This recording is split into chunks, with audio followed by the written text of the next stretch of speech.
The day her adoptive family brought home their real daughter, Emily was slapped, discarded, and told to give up her fiancé. In her past life, she begged to stay. This time she smiled and left. With a fake pregnancy, a forged goodbye, and a train ticket to Shenzhen, she wasn't escaping, she was rewriting everything they stole. I never thought I'd live to see 1983 again.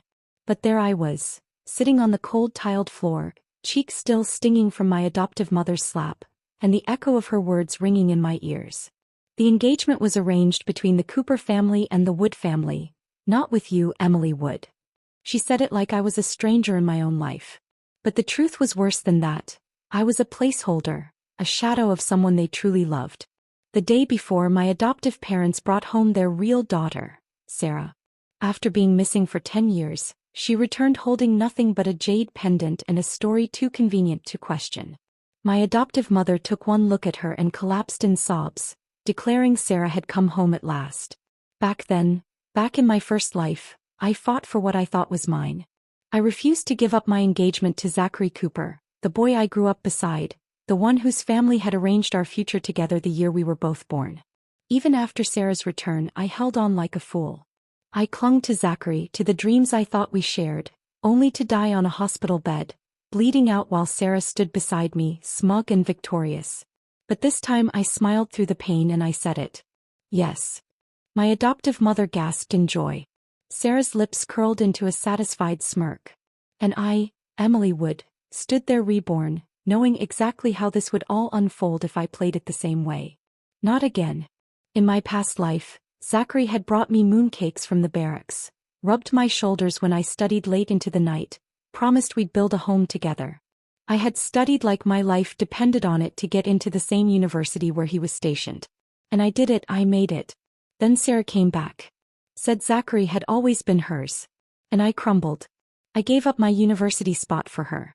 Gave up my self-worth for the idea of love. Married Zachary out of desperation, only to be abandoned in a house with in-laws who counted the days I didn't conceive. Meanwhile, Sarah took my spot, landed a government job, and reappeared at the hospital when I was in labor, just to whisper, "Emily, I'm having Zachary's child." It broke me. I had planned to divorce him after delivery, but I didn't survive the delivery. Fate had robbed me of everything. But not this time. This time I wouldn't beg. I wouldn't scream. I wouldn't cling. I would leave. "I hope you get what you wish for," I said to Sarah as she leaned in close, eyes sharp with triumph. "You're smarter than you look," she replied with a chuckle like she'd already won. I smiled politely. "Let's just say, I'm finally learning to repay debts." She scoffed. "Debts? You stole my life for 10 years. You think giving back one man is enough?" I said nothing. Arguing with someone so deluded would only waste energy. Let her believe whatever she wanted. Dinner that evening was suffocating. Sarah sat across from me, resting her chin in her hand, a fake sweet smile on her face. "Emily," she said innocently, "why don't you sleep in my room tonight?" I almost laughed. In my previous life she'd done the same thing, claimed she wanted to relive her childhood memories, only to plant mice under my sheets. I glanced at my adoptive mother, waiting for her to speak up. Instead, she chimed in with a thoughtful frown. "That might be a good idea. Sarah should be comfortable her first night home." I matched their smiles. "No need. Mom worked hard to prepare Sarah's room. I couldn't possibly take it." Sarah pouted. "We're sisters. No need to be formal.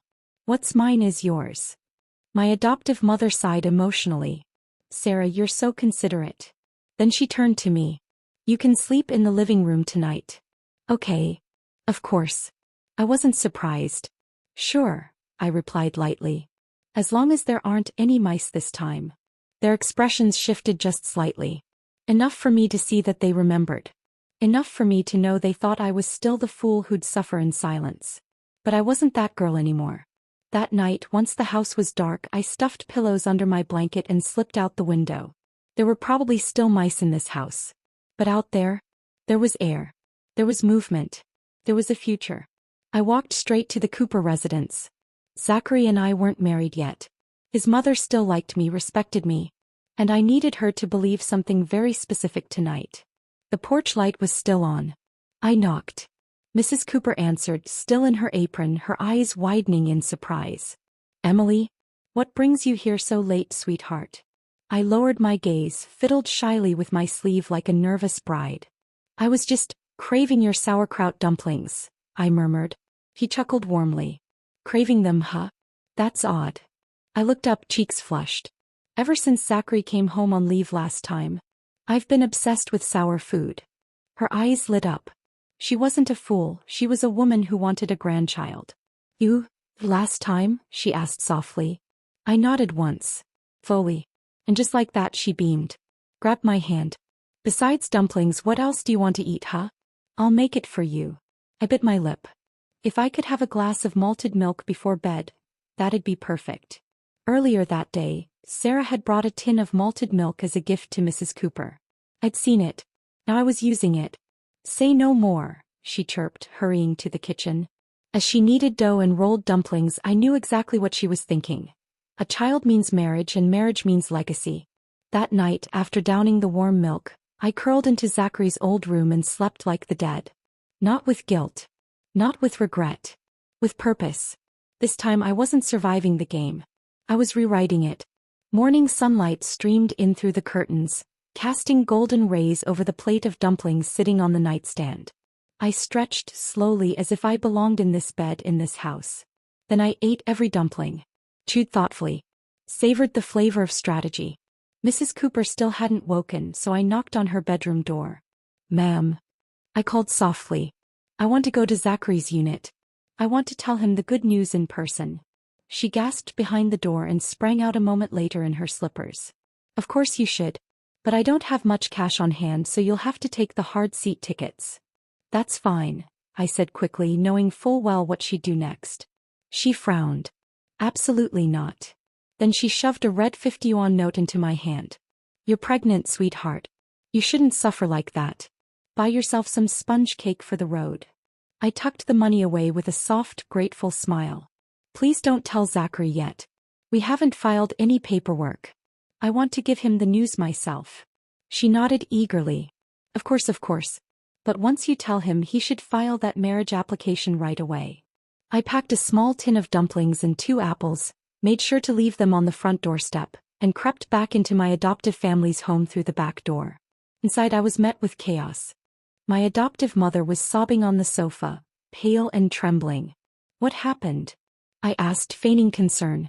She got scared by a mouse this morning, my adoptive father said with a sigh, handing her a warm towel.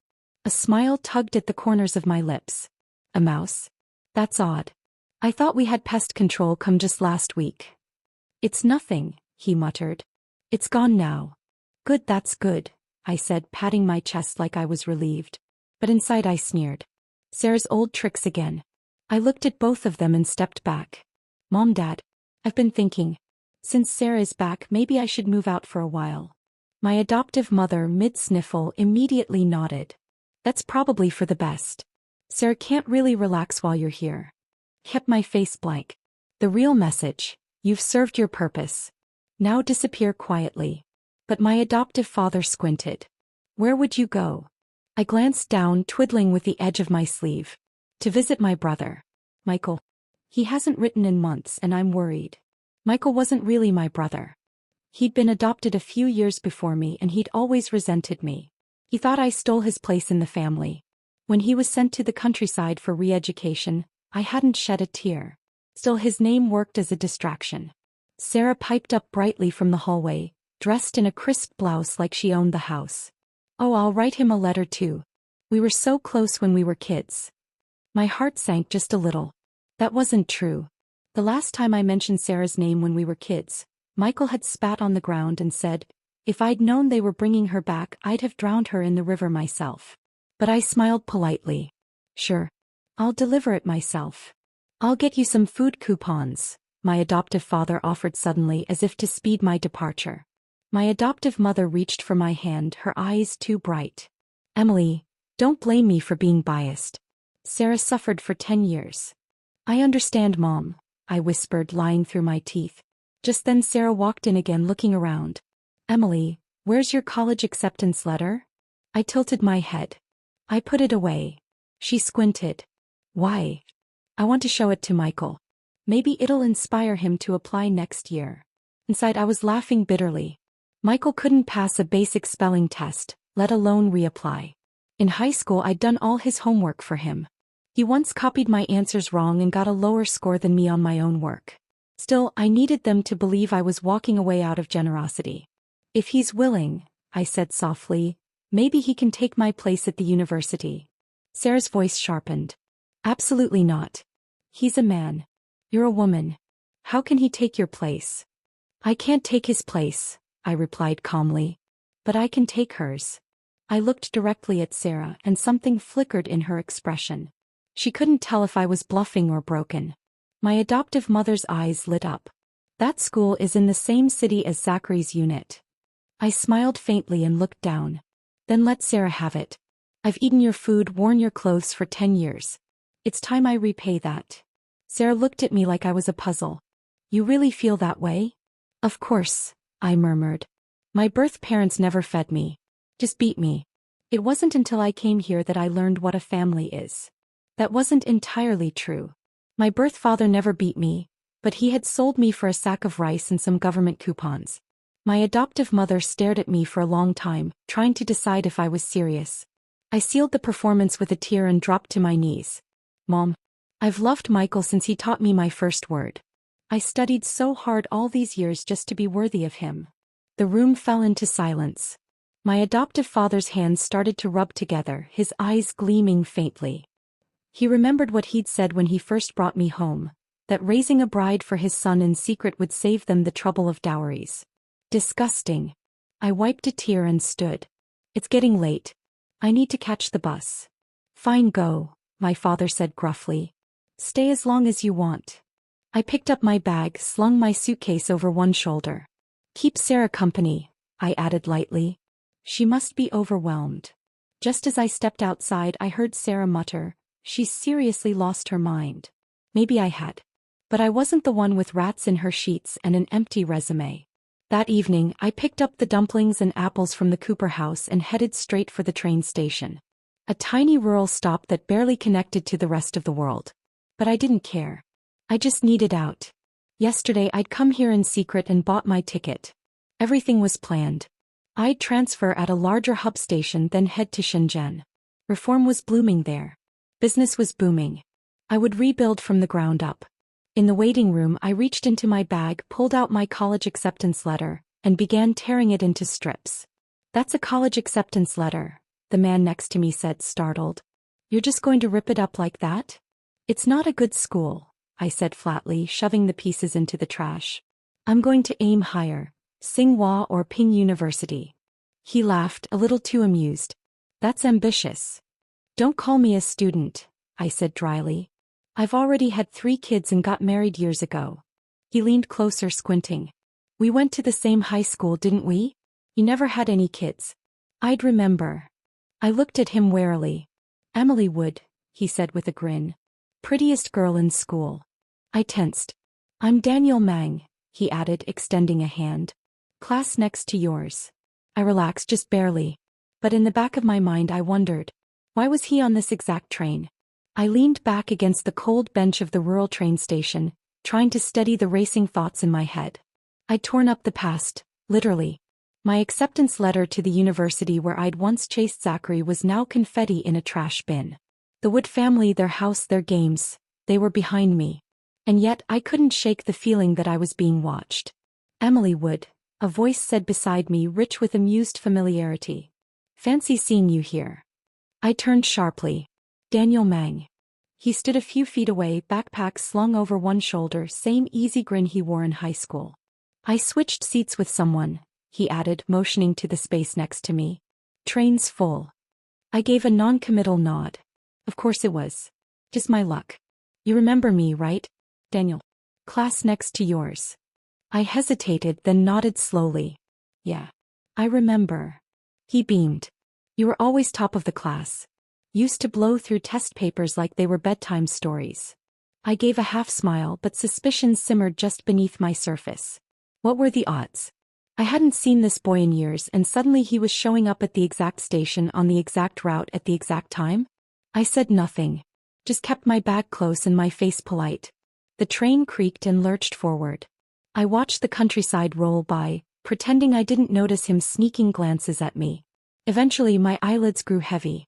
It had been a long few days, pretending, plotting, escaping. I leaned against the cold window pane. And somewhere along the way, I fell asleep. When I woke up, my head was resting on something soft, warm. Daniel's shoulder. I blinked rapidly and pulled back. To my horror, I saw a damp spot where my mouth had been. I drooled. Mortified, I wiped my mouth and stood up, darting toward the restroom without a word. Inside, I stared at myself in the mirror. My reflection looked like a mess. Flushed cheeks, tired eyes. A girl who had lived through 2 lives and still wasn't done running. When I got back to my seat, I tried to pretend nothing had happened. Daniel didn't bring it up. He just grinned and pulled out a lunchbox. "You hungry?" My stomach betrayed me with a loud growl. I hadn't eaten since the dumplings and I'd shared those too. "I'm fine," I muttered. He popped the lid and nudged the box toward me. Braised pork. My grandma's recipe. I hesitated, then gave in. I was too hungry for pride. The meat was tender, the rice fluffy and fragrant. "You made this?" I asked between bites. He laughed. "My grandma did. I'm no chef."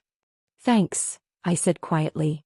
He leaned back, arms folded behind his head. "So, what's your plan in Shenzhen?" I glanced at him warily. "Why do you care?" "Because you don't look like someone who ran away without a plan." I sighed. "Work. Save money. Maybe study again later." He nodded slowly. "Me too. Applied to college, but I'm skipping this year. Money's tight." I studied his face. Crisp new jacket. Decent shoes. He didn't look like someone strapped for cash. Still, I wasn't one to pry. And I didn't owe him answers. We rode in silence for a while. But his presence was oddly reassuring. The train was noisy, crowded, sweaty. But Daniel sat there like a calm patch in the storm. When we finally pulled into the outskirts of Shenzhen, I stared out at the unfamiliar skyline. Skyscrapers, neon lights, sprawling markets. It was nothing like the sleepy town I'd come from. This was a place for starting over. Daniel stood beside me on the platform. "First time here?" "Yeah." He grinned. "Come on. I'll show you where to get a cheap room." I froze. "No thanks." He turned surprised. "What?" "I'm not some naive girl, Daniel. I'm not staying in a hotel with you." He held up his hands. "Whoa. Who said anything about with me? I was just offering directions." I narrowed my eyes. "I can figure it out myself." "Sure," he said lightly. "But the hotels around here charge up front. You might want one that lets you stay on credit for a few nights." I didn't move. He sighed. "You can ask for a separate room. Hell, you can ask the front desk to keep me out of the building if you want. I'm just trying to help." I looked at him for a long moment. He didn't leer. Didn't press. Just waited. "Fine," I said finally. "Lead the way." The hotel was modest. Clean enough. And they did allow deferred payment. I booked a tiny room, paid nothing, and locked the door behind me the moment I was inside. The next morning I was up before dawn. Hunger gnawed at me. I hadn't eaten properly in days. I walked through the alleys until I found a street stall selling steamed buns. The smell nearly made me cry. I bought 2 and took a big bite, chewing like a starving animal. The woman behind the cart glanced at me. "You looking for work?" I nodded. "I can wrap buns. Fast and neat." She handed me an apron. "Back here." And just like that, I had a job. I dropped my bag in a dusty corner, washed my hands, and rolled up my sleeves. Dough meat rhythm. My fingers remembered what my mind barely did. 18 pleats, the woman said, watching. I handed her a bun with 18 perfect folds. She smiled. "Meals and lodging included. 10 yuan a month to start. If you do well, I'll raise it." "Deal," I said, my chest loosening for the first time in days. Later that afternoon, I saw Daniel standing outside the stall, peeking in through the glass. I glared. "What are you doing here?" He shrugged. "Buying buns." "You want 20? The stall owner asked him. "All the meat ones," he said with a wink. "Only if she made them." And every day after that he came back. Bought 20 buns. Stood outside. Said nothing. Just watched. He was either persistent or patient. And in my 2 lives I'd never met a man who was both. By the fourth morning of Daniel buying 20 buns and walking away without so much as a bite in front of me, I'd had enough. The boss lady was squinting at me all morning with that teasing grin. I could barely wrap a bun without her muttering something about young love under her breath. After closing shop for the afternoon, I took a deep breath, marched across the street to the hotel, and sure enough, there he was, sitting outside like a stray dog waiting to be fed. "Daniel Mang," I snapped, hands on my hips. "What is your deal?" He blinked up at me. "Good afternoon to you too. Why are you buying 20 buns every single day?" He tilted his head. "Because I like them." "You like them?" I repeated flatly. He smiled. "I'm not eating them all myself. There are 4, sometimes 5 of us. We split them." I folded my arms. "You're feeding an army just to keep standing outside my job?" He shrugged like it was no big deal. "You're the only person I know in this city. Is it that strange that I want to check in?" My chest tightened. Part of me wanted to stay angry, but the other part, the quieter, lonelier part, felt seen. I sighed. "You ever think of doing something useful?" He grinned. "I have a job." "Oh really? What kind of job?" "Sales," he said vaguely. "Selling what?" "Possibility," he replied with a wink. I rolled my eyes so hard it gave me a headache. But truthfully, I had time now. The boss lady told me that if the buns didn't sell out in the morning, she'd send me home early. Some days I was done by noon. I had energy. I had skills. And I needed a better income if I ever wanted to stand on my own 2 feet again. "Can you take me with you?" I asked before I could talk myself out of it. Daniel blinked. "Take you where?" "To whatever job you do." His teasing expression faded.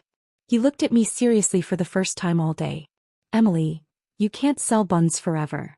"I know that," I said softly. "But what else can I do?" He studied me for a moment, then said, "Sell clothes." I blinked. "What?" "You're beautiful.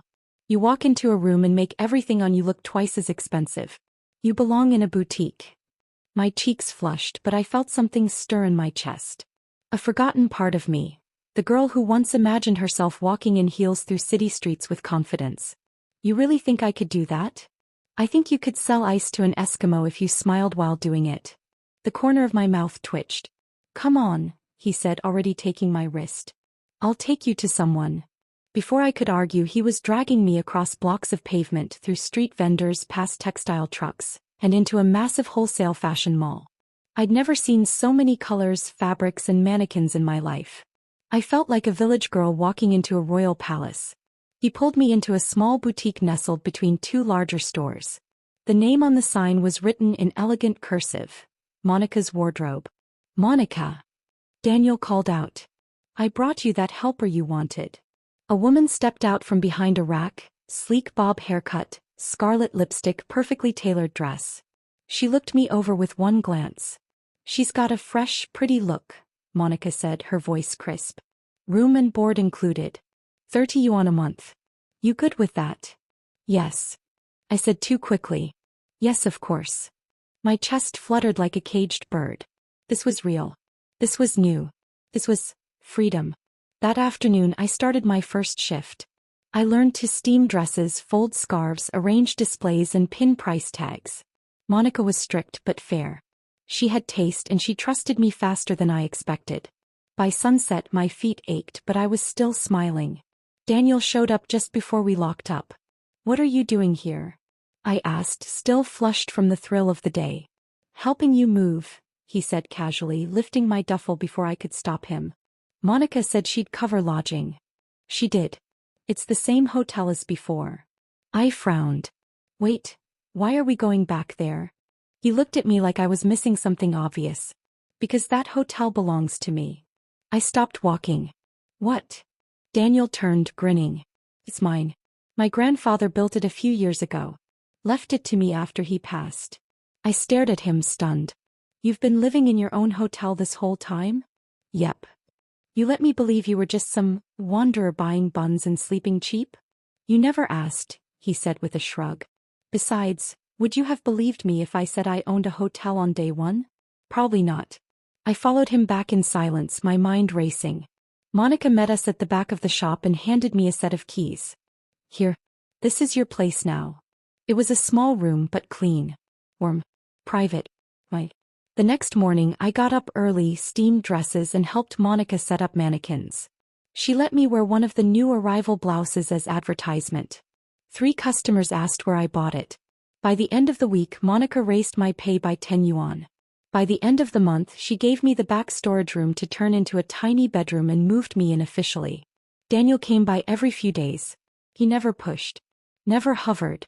Just dropped off takeout or asked if I needed anything. And then, 3 months later, Monica opened a second store and handed it to me. "You're ready," she said. "And I trust you." I stared at her, stunned. "But I don't have money to invest." "I don't need money. I need someone who knows how to run it. I'll handle supplies. You take half the profits." I blinked. "Why are you being so generous?" She smirked.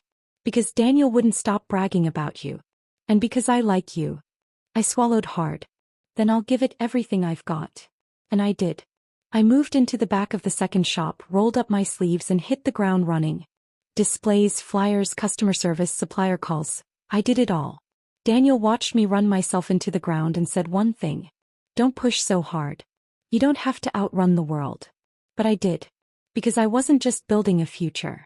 I was reclaiming the one they stole from me. 6 months passed. My second boutique was thriving, doing even better than Monica's first location. I'd found regulars, set up reliable suppliers, and learned to read customers' needs before they even said a word.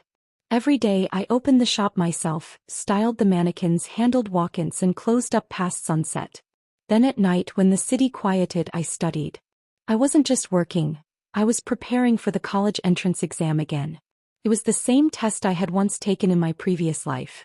I remembered many of the math patterns, the essay prompts, even the trick grammar questions. This time I wasn't just leaning on memory, I was pushing forward. My dream of getting into a top-tier university had never died. It had only been buried. Daniel noticed, of course. He always did. "Don't burn yourself out," he said one evening, leaning against the frame of my shop's door. "You're already doing more than most people would." I looked up from the textbooks spread across the counter. "I can't stop now. I'm finally ahead. I have to keep going." He didn't argue. Just handed me a cup of soy milk and sat with me while I scribbled out equations. He always brought snacks. Sometimes dinner. Sometimes quiet. One evening he pulled out a small set of keys and placed them beside my textbook. "What's this?" I asked. "I bought a place nearby," he said like it was nothing. "It's not huge but it's ours, if you want it to be." I stared at the keys. "Daniel, I'm not asking you to move in right now," he said quickly. "I just wanted you to know. The door's open." I pushed the keys back gently. "Let me get through the exam. Let me earn my place. Then we'll talk about homes." Instead of looking disappointed, he looked relieved. "Good," he said. "Because when we do move in, I want you to feel like it's yours. Not something I gave you." That was Daniel. The boy who watched from the sidelines but always stood close enough to catch me if I tripped. Over time I learned more about him. Monica told me the whole story one night as we stocked the new inventory. "He followed you, you know," she said with a smirk. "Back when you bought your train ticket. He saw you at the station and hopped on the next seat he could find." I froze. "What?" "He didn't know where you were going. Didn't care. Just knew he had to be near you." I swallowed hard, the weight of her words sinking into my chest. I remembered that first encounter. The way he'd smiled. The way he'd stayed close even when I pushed him away. "He's been in love with you since high school," Monica added softly. I didn't answer. I couldn't. How do you respond to someone who made every part of your second life feel real? The exam came faster than expected. I showed up to the testing center with sharpened pencils, a clipboard and a belly full of nerves. Daniel waited for me outside. "You've got this," he said, his hand brushing mine. "I believe in you." His eyes held mine and for once I didn't doubt myself. We both sat the exam that day. When we walked out he was the first to speak. "I think I did okay. Not as good as you but I might pass." I smiled, tired but hopeful. "You'll pass. You're smarter than you think." We were still standing in front of the testing center, in the middle of our shared sense of relief, when a familiar voice called out. "Emily." I froze. Zachary Cooper. He stood on the sidewalk in his military uniform, eyes searching, face stunned. I finally found you, he said, walking toward me quickly. Daniel's arms slipped around my waist before I could even speak. She's not lost, he said calmly. Zachary looked between us. Daniel, you're here too. I'm dating Emily, Daniel said, not breaking eye contact. Is that a problem? Zachary turned to me, his expression confused and wounded. Emily, is that true? I nodded. It is. His voice rose, angrier now. You're carrying my child and dating someone else? I sighed. Zachary, we never did anything. Not really. There is no child. It was an act. He looked stunned. But my mom said. Go talk to your mom, I said coldly. She's good at making up stories. He stepped closer. Why didn't you go to college? Why did you disappear? Because I wanted to stay far away from the Wood family. And the Cooper family. His expression collapsed into hurt. Did I treat you that badly? You were good to me once, I admitted. But once we got married, you never stood up for me. You obeyed your mother like a soldier under command. Every time I asked for help, you stayed silent. Or told me to just endure it. Zachary looked lost. That's not fair. I cut him off. I'm not the same girl you abandoned in that cold house. I'm not your fallback plan. He reached for me, his voice trembling. Emily, please. Don't leave me. I stepped back. If you truly care, don't tell anyone you saw me. You can't mean that. I do. He was still standing there, staring as if I'd slapped him, when Daniel took my hand and gently led me away. Once we turned the corner, he stopped and faced me. You held hands with him? He asked softly. I looked away. Only once. A long time ago. He reached for my hand then, his touch warm and sure. Then I get to hold your hand now. I was about to nod, was already smiling, when he suddenly shouted, Grandpa. An elderly man in a tank top and slippers shuffled over, fanning himself lazily. So this is the girl? He asked, looking me over. Daniel grinned. Isn't her name pretty? Emily Wood. I blushed, nodding politely. Nice to meet you, sir. The man's eyes twinkled. Come home for dinner. Grandma's already cooking. And just like that, I found myself walking hand in hand through a narrow alley, toward a house filled with laughter and life. Inside, Daniel's grandma beamed at me and smacked her thigh. Why didn't you tell me sooner? I'd have cooked something nice. She gave me a red envelope after dinner. I tried to refuse. She insisted. Daniel didn't go to college last year because of you, she said softly. All I ask is that you be good to him. My throat tightened. I looked at Daniel, then back at her. Later that night, as we walked back toward the boutique, I whispered, Don't ever do something like that for me again. No one's worth giving up your dreams for. He smiled gently. It wasn't a sacrifice. Then why did you do it? He stopped walking and looked down at me, eyes fierce with truth. You are my future. And somehow I believed him. That night I couldn't sleep. Daniel's words, you are my future, played in my head on repeat, looping between disbelief and something dangerously close to hope. In my previous life, love had come with conditions. Sacrifice. Silence. Compromise. Zachary had taught me that. His love had been a transaction.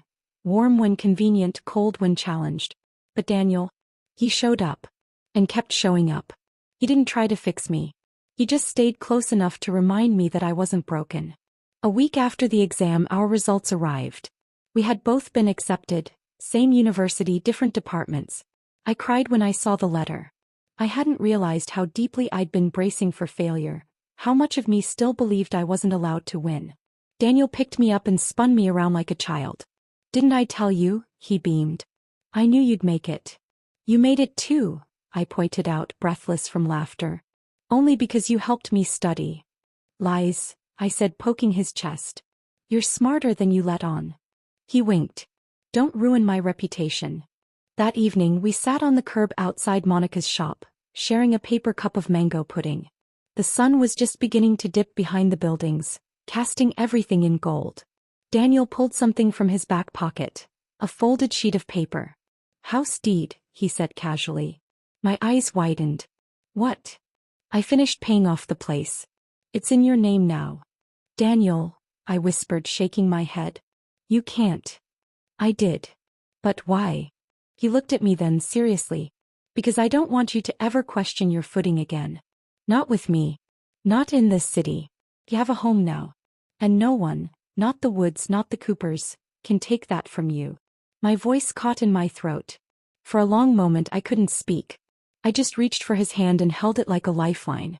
But the past always finds its way back. Came in the form of a letter.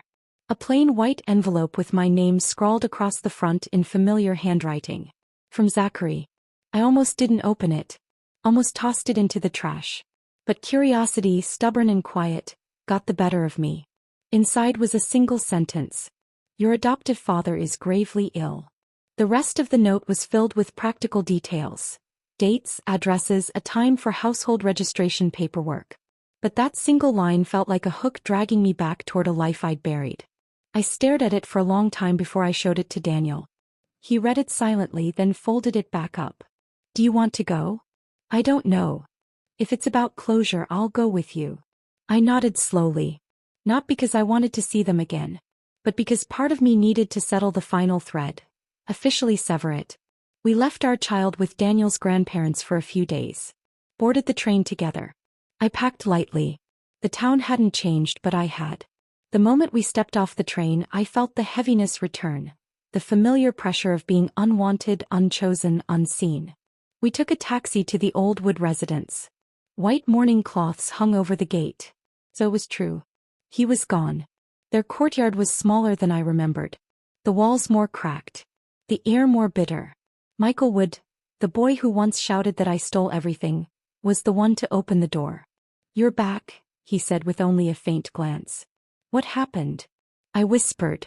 He gave a cold laugh. The woman they brought home, she wasn't even Sarah. I stared at him, stunned. What? She wasn't your sister, he clarified. You were. The air left my lungs. What do you mean?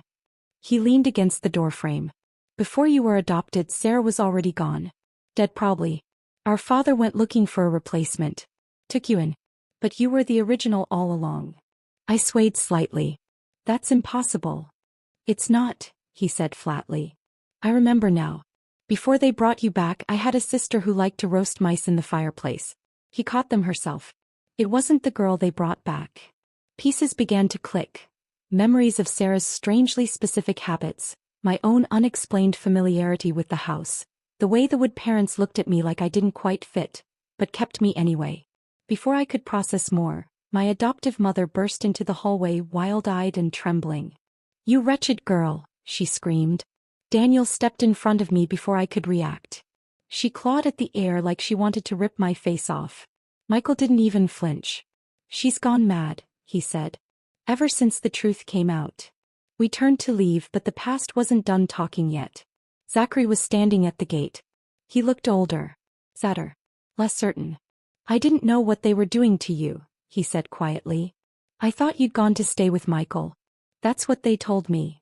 I stayed silent. When Sarah couldn't take your college spot, he continued, she tried to marry me. My parents refused. I said nothing. He took a breath. She got involved with your adoptive father. They were found together. In bed. My stomach turned. A few weeks ago she told your mother she was pregnant. That explained everything. The knife. The screams. The unraveling. Daniel wrapped his arm around my shoulders and gently steered me away. I didn't look back. As we walked toward the station, I glanced one final time at the broken house I had once tried to build a life inside. I thought of the girl I used to be. The one who begged, who suffered, who believed love meant endurance. Before I left that house all those years ago, I had written a letter to my sister. A letter that told the truth. About them. About me. About what kind of family they really were. Maybe she'd read it. Maybe she hadn't. But now I understood something else. Some people walk into darkness by choice. And those who walk too far eventually seal their own fate. We didn't speak much on the train ride back. Daniel held my hand the whole way, never letting go, even when I curled into the window seat and stared at the blur of fields passing by. The air outside was thick with summer dust and old memories. But inside, with his fingers laced through mine, I felt grounded. Shenzhen welcomed us back with its chaos, its blinking lights, and its endless sense of motion. Our son ran into my arms as soon as we arrived at Daniel's grandparents' home. His tiny hands patted my cheeks like he was making sure I was real. I hugged him tight and whispered that Mama wasn't going anywhere again. Daniel stood a few feet away watching with a soft smile. That night, after we put our son to sleep, we sat on the balcony of our new home. The one Daniel had placed in my name without ceremony, without expectations, only certainty. I looked out over the skyline, the glittering buildings that never seemed to sleep. Do you ever think about it? I asked softly. The way things could have gone differently? He leaned back in the chair beside me. Sure. I think about the train. About how I almost didn't get on. I smiled faintly. And now? He turned to me, eyes full of quiet certainty. Now I just think about the life we built instead. The boutique business had exploded. Monica's second store, the one I managed, was now outperforming the original. We hired 3 new assistants. Customers asked for me by name. Influencers started wearing our pieces. Eventually, Monica sat me down and said, "We need to talk numbers." I blinked. Am I behind on something? She laughed. No. You're ahead. I want to make you an equal partner. I stared at her. Monica. You already manage 1 store. You've built our client base. You've increased our turnover by 70%. But I'm already paid more than I deserve. You're wrong, she said firmly. You deserve more than I can pay. So I'm giving you half. My throat closed up.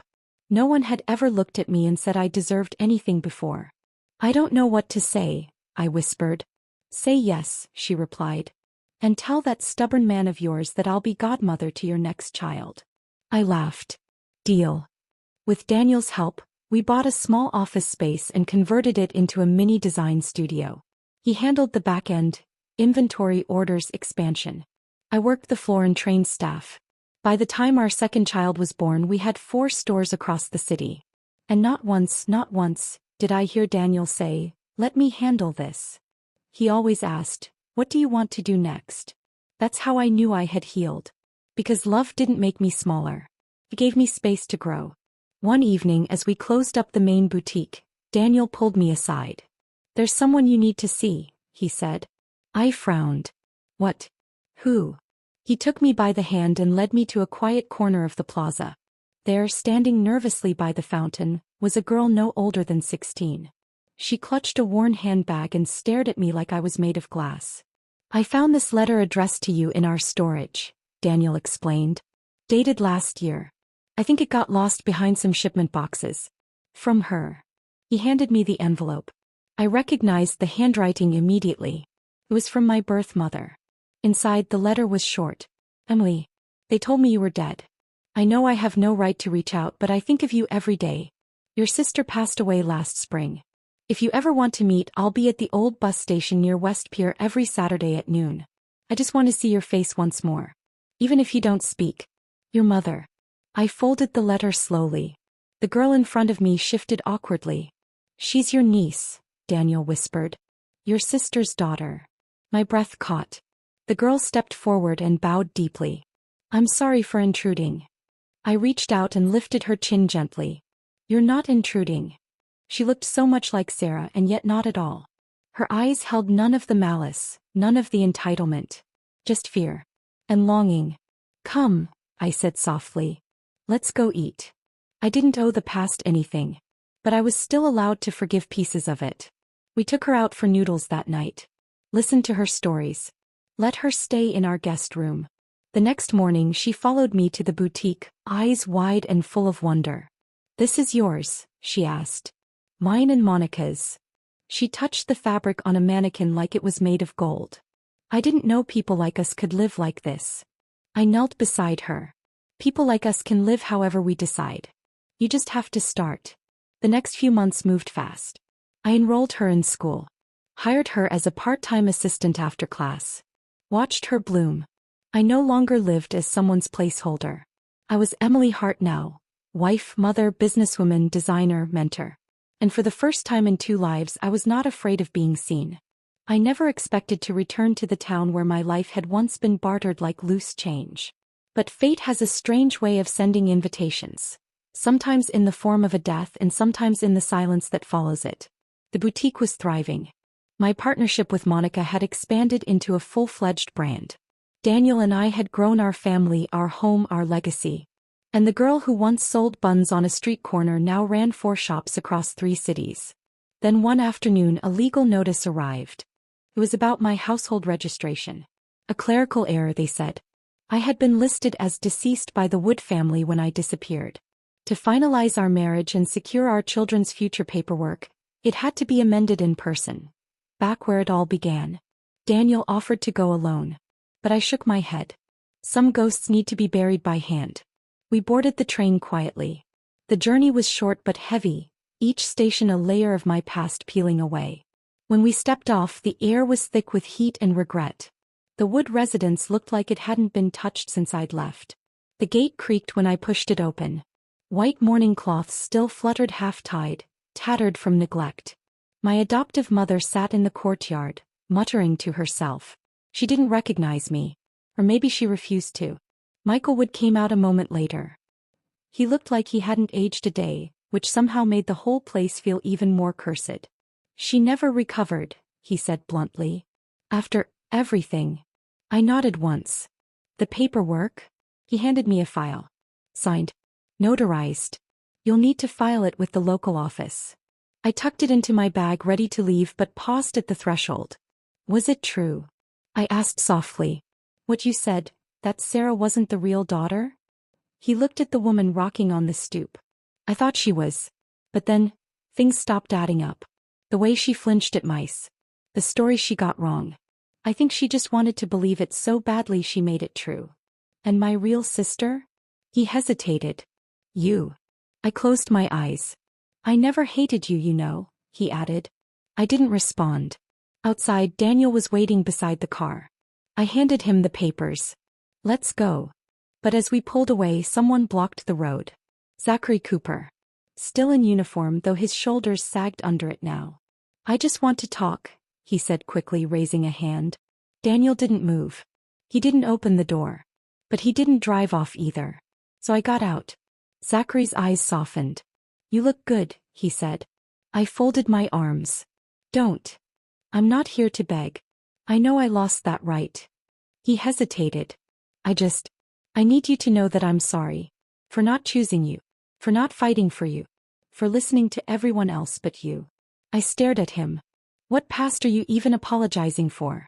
The one where I died giving birth while you were with my sister? Or the one where I had to pretend to be pregnant just to escape? He flinched. I deserve that. No. You deserve what you got. He looked confused. You lost everything, didn't you? I asked, voice even. Your mother's favor. The military promotion. Your clean record. His mouth opened, but I didn't wait. I built my future from the pieces you threw away. I never stopped loving you, he said softly. Then that's your burden to carry, I replied. Not mine. He looked past me toward the car. I know who he is now, he said. Daniel. He was the investor I was courting last year. The one who pulled out last minute. I smiled. That must have stung. He nodded slowly. It did. But it also made sense. Why? Because you never belonged to me. I just borrowed your loyalty until someone worthy of it came along. He stepped back. I hope you're happy, Emily. I am, I said. He left. No more drama. No begging. Just silence. Back in the car, Daniel didn't ask what was said. He just reached for my hand. And I took it. Back in Shenzhen, life resumed. The boutique launched its first in-house line, and I named the signature piece after a woman I used to be, the stand-in. A structured blazer, soft lining, strong shoulders. Worn by women who no longer apologized for taking up space. Daniel built a logistics company out of our garage. By the time our second son was born, he had 20 employees. One night while we were folding laundry, he looked over at me. You know what I love most about us? He asked. What? That we never had to fall in love. We just kept choosing each other. Every day. I smiled. Even when I was cranky and hungover during pregnancy? Especially then. We laughed. A soft, quiet laugh that echoed through our home. The kind of sound you make when you finally live a life you don't have to escape from. I had been the shadow, the placeholder, the forgotten daughter, the disposable fiancée. But not anymore. Now I was Emily Hart. And I had taken back everything they once told me I wasn't allowed to have. The end.